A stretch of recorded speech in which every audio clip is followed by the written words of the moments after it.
ኢትዮጵያ የብዝሃ ሃይማኖት ሀገር ናት ሲሉ ከንቲባዋ ተናግረዋል። እሳቸው በማህበራዊ ትስስር ገጻቸው የጻፉትን መልእክት በቀዳሚነት እንመለከታለን። የአሜሪካ ዜግነት ላላቸው ትውልደ ኢትዮጵያውያን የቅጣት ቅነሳና የምህረት እድል መስጠቱን የኢሚግሬሽን አገልግሎት አስታውቋል። ቅጣቱ ምንድነው ትመለከታላችሁ። የወጣቶች ስራ አጥነት በኢትዮጵያ 23% መድረሱን የአፍሪካ ልማት ባንክ ገለጸ። በጋሞ ዞን ከሳምንት በፊት በደረሰው አሰቃቂ የመሬት መንሸራተት አደጋ መሞታቸው ከተረጋገጡ 125 ሰዎች እስካሁን አስከሬናቸው የተገኘው 81 ሰዎች ብቻ ናቸው።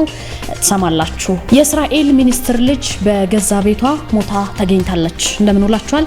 አሃዱ ኒውስ ኤንድ ፖለቲክስ የዩቲዩብ ቻናላችን ነው። ከዚህ መቀጠል ለዛሬ የተመረጡትን ለመጋቢት 8 ያዝናቸውን ለተማክሰኞ ምሽት መረጃዎችን አዘጋጅተን እናቀርባለን። ለእናንተ ዜናዎችን አጠር ያደረኩማ ቀርቦና አርዶስ አለማየሁ ነኝ።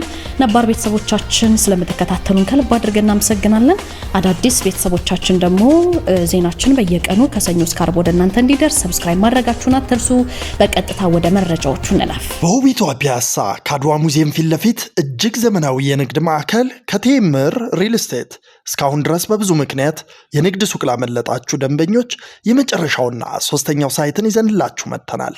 ግራውንድ ፍሎር ላይ ሰሚ ቤዝመንት በ3.3 ሚሊዮን፣ ሶስተኛ ፎቅ ላይ በ1.7 ሚሊዮን እንዲሁም አራተኛና አምስተኛ ፎቅ ላይ በ1.4 ሚሊዮን ቅድመ ክፍያ ብቻ የሱቅ ባለቤት ይሆኑ። ከዚህ በተጨማሪ አዲስ ባወጣ ነው ሜክሲኮ አፍሪካ ህብረት ጋር የሚገኘው ሳይታችን የንግድ ሱቆችን ከ3.9 ሚሊዮን ብር ጀምሮ ከወለድ ነፃ ምቹ አከፋፈል ጋር ይዘንልዎት ቀርበናል። ለቢሮና ለሳይት ቀጠሮ በ0933 23 31 13 ይደውሉ። ቴምር ፕሮፐርቲስ ከቤተሰብ በላይ።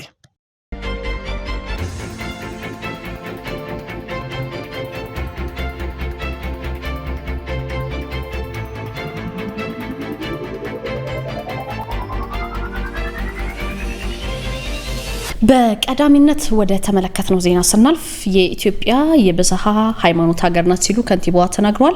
የሃይማኖት ተቋማት በመደመር መንግስት እይታ በሚል ከኢትዮጵያ ኦርቶዶክስ ተዋሕዶ ቤተክርስቲያን የሃይማኖት አባቶችና አመራሮች ጋርም ውይይት አካሂደው ነበረ። የአዲስ አበባ ከተማ ከንቲባ ወይዘሮ አዳነች የኢትዮጵያ ኦርቶዶክስ ተዋሕዶ ቤተክርስቲያን የዛሬዋን ኢትዮጵያ በመገንባት ረገድ ከሌሎች ሃይማኖት ተቋማት ጋር በመሆን ወሳኝ ሚና አበርክታለች ብለዋል። ቤተክርስቲያኗ በሀገረ መንግስት ግንባታ ጥንታዊ ቅርሶችን፣ ታሪኮችን፣ ፊቶችን ጠብቆ ለትውልድ በማሸጋገር ትውልድን በማነጽ ግብረ ገብነትን፣ ሰብአዊ ርህራሄን በማስተማር የህዝብ ለህዝብ ትስስርን በማጠናከር እንዲሁም ደግሞ በልማት ተሳትፎ የጎላ ድርሻ ስትወጣ ቆይታለች የሚል መልእክት ነው ያስተላለፉት። በታሪክ ብቻ ሳይሆን ባለፉት የለውጥ ዓመታትም ቤተክርስቲያኗ በከተማችን ሁለንተናዊ የሰላም ግንባታ የልማትና ሌሎች ጉዞዎች ላይ ያበረከተች ያለችውን አስተዋጽኦ አንስተን ተወያይተናል ብለዋል። ለህዝቦች ትስስር መጎልበት ለሰላም ኢትዮጵያ ብልጽግና እንዲሁም ለብሔራዊ ጥቅም ሁሉ በጋራ ለመቆም መግባባት ላይ ደርሰናል ነው ያሉት። የውይይት መድረኩ የተነሱ አንዳንድ ያጋጠሙ ክፍተቶችን በትብብር ለማረም ደግሞ የሚያስችል ምቹ መደላደል የፈጠረ ውጤታማ መድረክ ነበር ነው ያሉት። ይሄ መድረክ በየክፍለ ከተማው ሲካሄዱ የቆዩ ውይይቶች ማጠቃለያ ነው። የመንግስትና የሃይማኖት ተቋማትን ሚና እንዲሁም ደግሞ ድርሻ በግልጽ ለይቶ ያስቀመጠው ውይይት ነው የተባለው።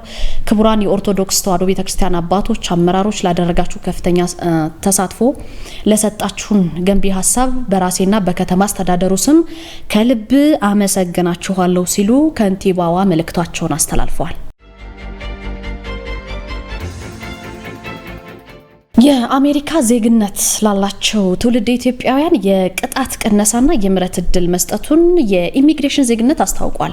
እንግዲህ በሀገሪቱ የኢሚግሬሽን ሕግ መሰረት ከተፈቀደላቸው የቆይታ ጊዜ በላይ በተለያዩ ምክንያቶች የቆይታ ጊዜ ያለፈባቸው ወይም ኦቨርስቴይ ያደረጉና በኢሚግሬሽን ደንብ መሰረት ለገንዘብ መቀጮ የተዳረጉ ትውልደ ኢትዮጵያዊ አሜሪካውያን የመክፈል አቅም የሌላቸው መሆኑን በመግለጽ ቅጣቱ እንዲነሳላቸውና የሀገሪቱን የኢሚግሬሽን ሕግ አክብረው በህጋዊ መንገድ መንቀሳቀስ እንዲችሉ የቅጣት ምህረት ጥያቄ በተደጋጋሚ ሲያቀርቡ መቆየታቸውን አገልግሎቱ አስታውቋል ማለት ነው። ከዚህ ባሻገር ተቋሙ ጉዳዩን በጽሞና ሲመለከተው መቆየቱንም ገልጿል።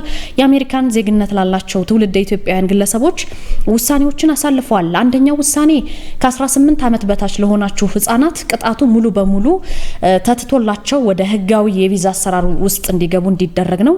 ሁለተኛው 18 ዓመትና ከዛ በላይ ለሆኑ አዋቂዎች ካለባቸው የቅጣት ገንዘብ በግማሽ በመክፈል እንዲስተናገዱና ወደ ህጋዊ ቪዛ አሰራር እንዲገቡ በማለት ወስኗል።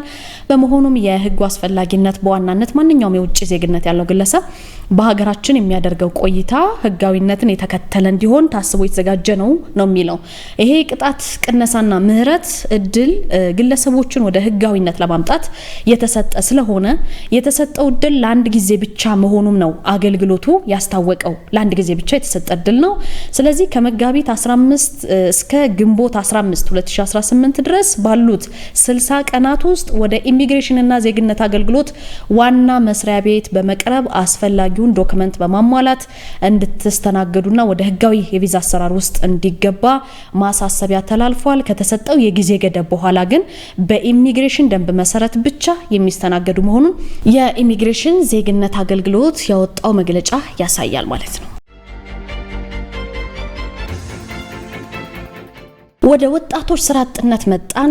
የወጣቶች ስራ አጥነት በኢትዮጵያ 23 በመቶ መድረሱን የአፍሪካ ልማት ባንክ ነው የገለጸው። የአፍሪካ ልማት ባንክ ባወጣው አዲስ የስትራቴጂ ግምገማ በኢትዮጵያ የወጣቶች ስራ አጥነት መጠን 23.1 በመቶ ደርሷል ነው ያለው። ይሄ ማለት አጠቃላይ የሀገሪቱን የስራ አጥነት መጠን 8 በመቶ በከፍተኛ ሁኔታ እንደሚበልጥ ነው የተነገረው።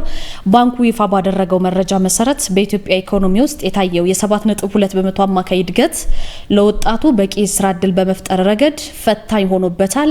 ለዚህ እንደ ዋና ምክንያት የተጠቀሰው ምንድነው? ወጣቱ ካለው የትምህርት ዝግጅትና ክህሎት ጋር የስራ ገበያው የሚፈልገው ፍላጎት አለመጣጣም ነው። ይሄን የተገለጸው ከዚህ ውጪ ሪፖርቱ እንደ መሰረተ ልማት ጥረት ያሉ ነጥቦችን አንስቷል።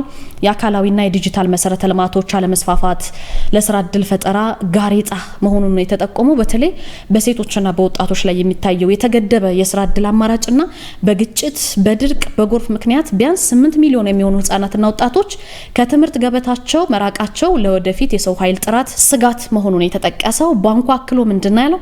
ኢትዮጵያ የጀመረችውን የ10 ዓመት የልማት እቅድ ለማሳካትና የማኒፋክቸሪንግ ዘርፉን ለማሳደግ የግል ባለሀብቱን ተሳትፎ ማጠናከር፣ ለወጣቱ የሚሆን የክህሎት ማበልጸጊያ ስራዎች ላይ ትኩረት ማድረግ እንደሚገባ አሳስቧል ማለት ነው።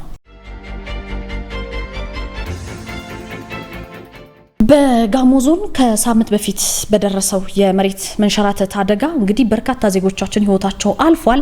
መሞታቸው ከተረጋገጡ 125 ሰዎች እስካሁን አስከሬናቸው የተገኘው ግን የ81 ሰዎች ብቻ ነው። የቀሪዎቹን አስከሬን ለማውጣት ሲደረግ የቆየው በቁፋሮ የታገዘ የማፈላለግ ስራም እንዲቆም መደረጉን ነው የተሰማው። ይሄን ያለው የደቡብ ኢትዮጵያ ክልል መንግስት ኮሚኒኬሽን አገልግሎት ነው። እንደ ቢሮ መረጃ ከሆነ ምንድነው አስከሬን የማፈላለግ ስራው ቆሞ የ44 ሰዎች አስከሬን አደጋው በተከሰተበት በዛው ስፍራ የቀብር ቦታው ሆኖ እንዲቀጥል ተወስኗል። እዚህ ውሳኔ ላይ የተደረሰው እንግዲህ አስከሬኑ 7 ቀን አልፎታል በሚል ነው። በአደጋው ምክንያት ከ16000 በላይ ሰዎች ከቤታቸው ከንብረታቸው መፈናቀላቸውንም የክልሉ የመንግስት ኮሚኒኬሽን አገልግሎት ኃላፊ ተናግረዋል። በጋሞ ዞን የተከሰተው የመሬት መንሸራተት የሰዎችን ህይወት ከመቅጠፉ ባሻገር ትምህርት ቤቶችን ጨምሮ የተለያዩ አገልግሎት መስጫ ተቋማትን አውድሟል ሲሉም ነው ኃላፊው የተናገሩት ማለት ነው። በአደጋው ለተጎዱና ለተፈናቀሉ ሰዎች ምግብና ምግብ ነክ ያልሆኑ ድጋፎች ከተለያዩ አካላት እየቀረበ መሆኑን ነው የተገለጸው።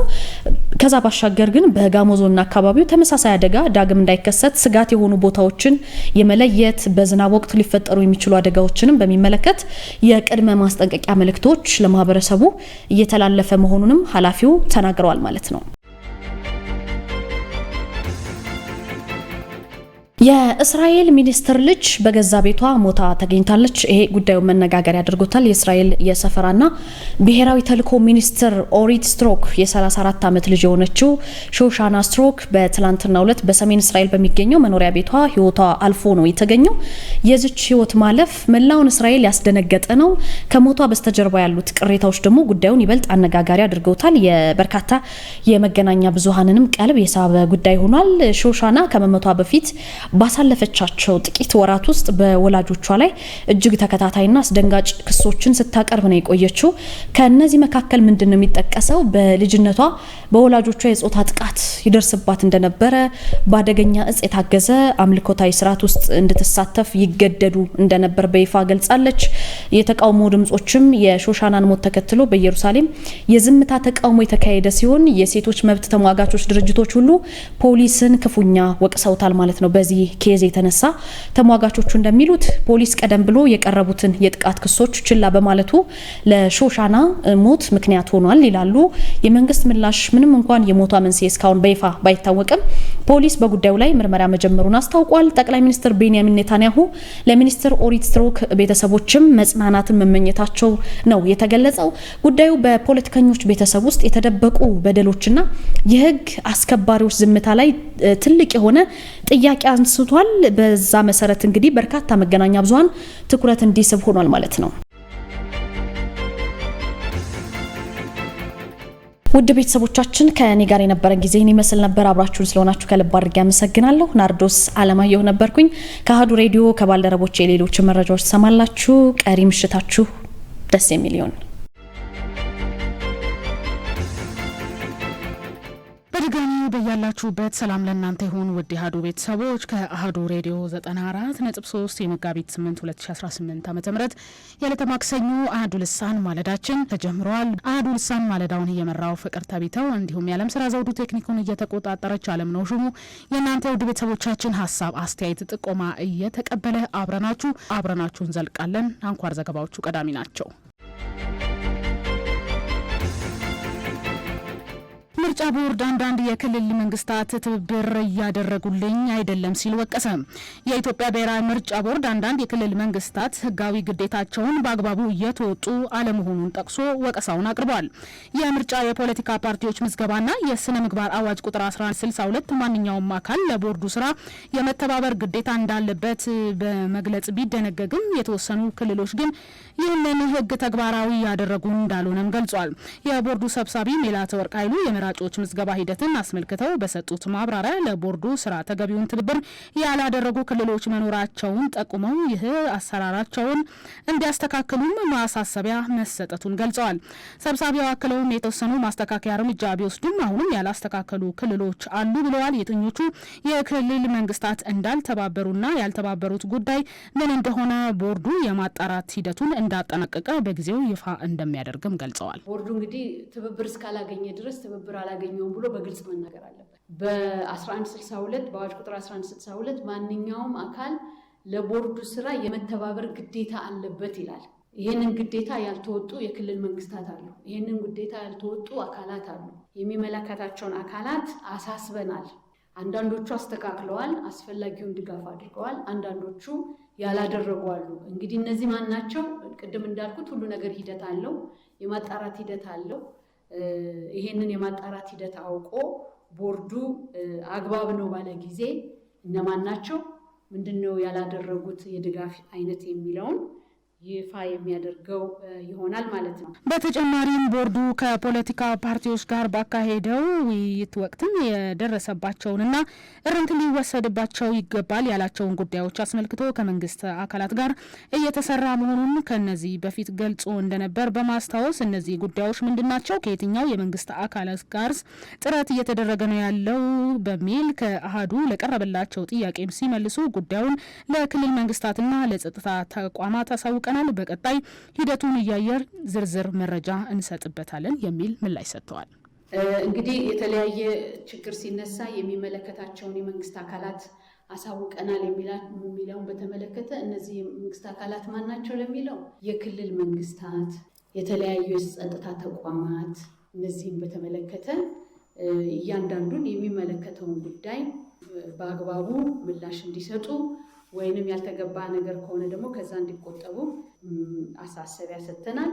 በሂደት እንግዲህ ይሄን አይነቱ የእርምት እርምጃ ከሌለ በግልጽ እያወጣን የትኛው አካባቢ ማን የሚለውን በየደረጃው ለህዝብ የምናሳውቅ ይሆናል ማለት ነው። ከጸጥታ ጋር የተያዙ ሁኔታዎች ተለዋዋጭ በመሆናቸው ከምርጫ ቦርድ፣ ከሲቪል ማህበረሰብ ድርጅቶች እንዲሁም ከፖለቲካ ፓርቲዎች የተውጣጣ የጋራ የክትትል ቡድን ተዋቅሮ በየጊዜው የክትትል ስራ እያከናወነ መሆኑንም የቦርዱ ሰብሳቢ ጨምረው ገልጸዋል። በጤና አገልግሎት አሰጣጥ ላይ የሚካሄደው ሀገራዊ ጥናት በክልል ጤና ቢሮዎች ፈቃደኛ አለመሆን ምክንያት እንቅፋት እንደገጠመው የአዲስ አበባ ዩኒቨርሲቲ አስታወቀ። በኢትዮጵያ የጤና አገልግሎት አሰጣጥ ላይ ያሉ ክፍተቶችን በመለየት ለጤና ሚኒስቴር የመፍትሄ ሀሳብ ለማቅረብ በአዲስ አበባ ዩኒቨርሲቲ አማካኝነት እየተካሄደ ያለው ጥናት በክልል ጤና ቢሮዎች መረጃ ለመስጠት ፈቃደኛ አለመሆን ምክንያት ስራው ላይ እንቅፋት እንደፈጠረም ተገልጿል። በተለይም በአፋርና ሶማሌ ክልሎች የሚገኙ የጤና ተቋማት በጥናቱ ለመሳተፍ ፍላጎት አለማሳየታቸውንም የጥናቱ ምልኡነትን ጥያቄ ውስጥ ከቶታል የተባለው በአዲስ አበባ ዩኒቨርሲቲ የህብረተሰብ ጤና መምህር ዶክተር ሰለሞን ሽፈራው እንደገለጹት ጥናቱ በሀገር አቀፍ ደረጃ ያለውን የጤና አገልግሎት ችግር በጥልቀት ለመመርመር ያለመ ቢሆንም የክልል ተቋማትን ተባባሪ አለመሆን ስኬቱ ላይ ከፍተኛ ተጽዕኖ አሳርፏል ብለዋል። ይህን ችግር ለመፍታት ዩኒቨርሲቲው ከጤና ሚኒስቴር ጋር በቅንጅት በመስራት የሁሉም ክልሎች ጤና ተቋማት በጥናቱ እንዲሳተፉ ጥረት እያደረገ መሆኑንም ዶክተር ሰለሞን ተናግረዋል። በጤና ተቋማት የአገልግሎት አሰጣጥ ዙሪያ የሚታዩ ችግሮችን በዘላቂነት ለመፍታትም ተቋሙ ከኢትዮጵያ ስታቲስቲክስ አገልግሎት ጋር በጋራ እየሰራ መሆኑን ጠቁመዋል። ቢሮዎቹ ፈቃደኝነት ማጣት በተጨማሪም አንዳንድ አካባቢዎች የሚያጋጥሙ የጸጥታ ችግሮችና የትራንስፖርት እጥረት ለጥናቱ መሳካት ሌሎች ተግዳሮቶች መሆናቸውንም ገልጸዋል። በጋሞ ዞን የደረሰውን አደጋ ተከትሎ የጉዳት መጠኑንና የቀጣይ ድጋፍን በተመለከተ ጥናት መጀመሩ ተገለጸ።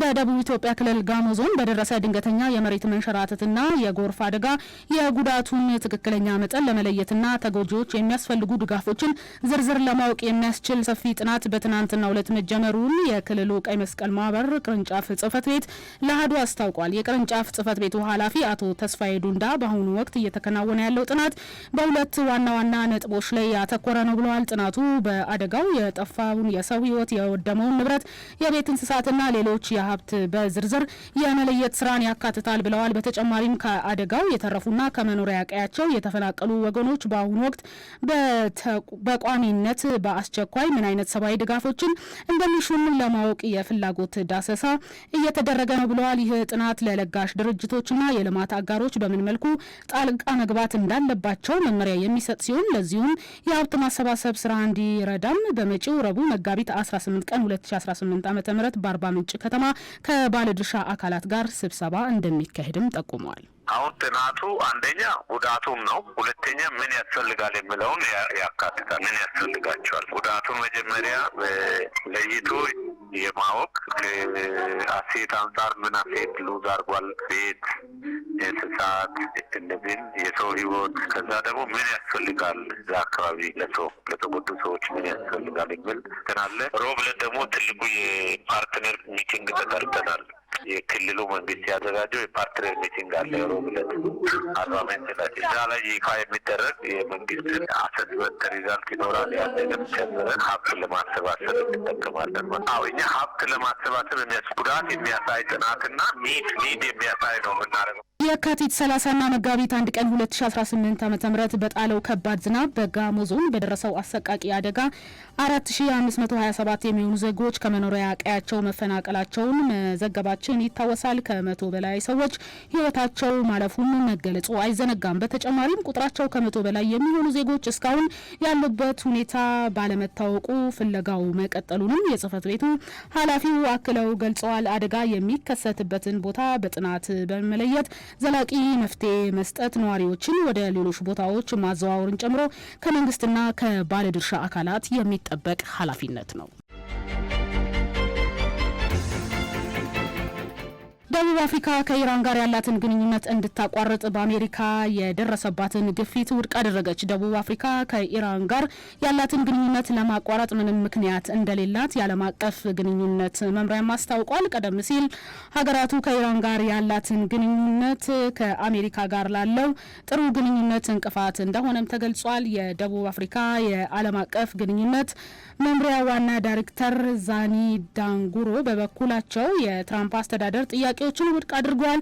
ከቅርብ ጊዜያት ወዲህ ደቡብ አፍሪካ ከአሜሪካ ጋር ያላት ግንኙነት በከፍተኛ ሁኔታ መሻከር ተፈጥሯል የተባለው በነሐሴ ወር ትራምፕ ከደቡብ አፍሪካ በሚገቡ ምርቶች ላይ 30% ታሪፍ ጥለዋል። ይህም ስራ አጥነትን እንደሚያባብስም ስጋት ፈጥሯል የተባለው ዘገባው የሮይተርስ ነው። በሊባኖስ ከ1 ሚሊዮን በላይ ሰዎች መፈናቀላቸውን ባለስልጣናት አስታወቁ። እስራኤል በሊባኖስ በፈጸመችው ጥቃት ከ1 ሚሊዮን በላይ ሰዎች መፈናቀላቸውን የሊባኖስ ባለስልጣናት አስታውቀዋል። በጠቅላይ ሚኒስትሩ ጽህፈት ቤት የአደጋ ስጋት አስተዳደር ክፍል በሰጠው መግለጫ መሰረትም 132742 ሰዎች በመላ ሀገሪቱ በሚገኙ መጠለያዎች ተመዝግበዋል። በመግለጫውም 886 ሰዎች እንደተገደሉ የገለጸ ሲሆን 2141 ሌሎቹም ቆስለዋል። የእስራኤል ጦር የሊባኖስ ዋና ከተማ ቤይሩትን ጨምሮ በሌሎች አካባቢዎች የአየር ድብደባዎችን አስፋፍቷል ነው የተባለው። የእስራኤል መከላከያ ሚኒስትር እስራኤል ካታዝ እንዳሉት ጦሩ በሊባኖስ የመሬት ጥቃት መጀመሩንም ተናግሯል። በተጨማሪም እስራኤል በደቡብ ሊባኖስ የሚገኙ አካባቢዎችን ተቆጣጥራለች ተብለዋል። ዘገባው ያናዶሉ ነው።